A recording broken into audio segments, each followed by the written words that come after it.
Hey everyone, welcome back to the channel. Today we're diving into another essential Power BI desktop tip, how to use the Group By feature in Power Query. By the end of this tutorial, you'll know exactly how to summarize your data, just like you would with SQL's Group BY or Excel's pivot tables, but right inside Power BI.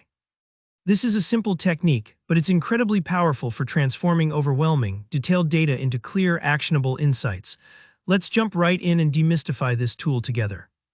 First off, you might be wondering, what exactly is Group By in Power BI? Well, think of Group By as your data's shortcut to clarity.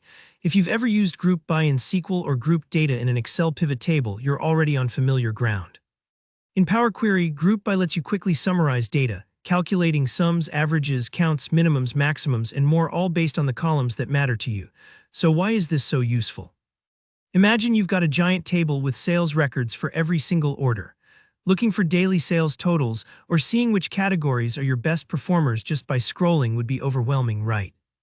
Group By lets you instantly reorganize that mountain of row-level data into tidy, high-level insights, making it so much easier to spot trends and make decisions before even bringing the data into your main Power BI model. Let's walk through the actual steps using a sample table. To start, make sure you're on the Home tab in Power BI Desktop and then click Transform Data. This opens up Power Query, your environment for shaping and transforming your datasets before analysis.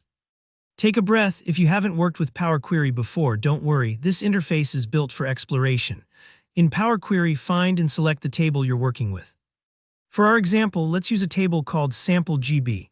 It might take a moment to load, especially if you're dealing with a large dataset, but this is where the magic happens. Once you've clicked on your table to make sure it's highlighted, look for the Group By button in the ribbon at the top. Go ahead and give that a click. A new window will appear, and this is where you tell Power Query exactly how you want your data summarized. For this example, let's say we want to see total sales by category.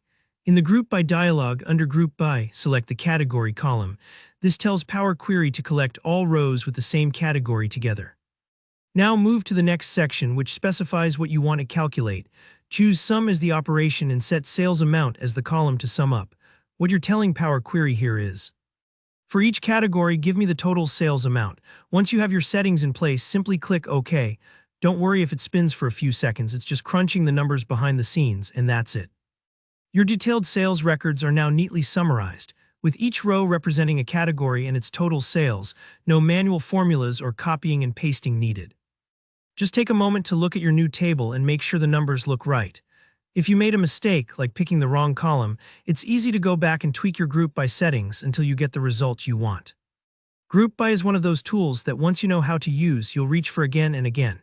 It saves you time and gives you those all-important high-level summaries every BI dashboard needs.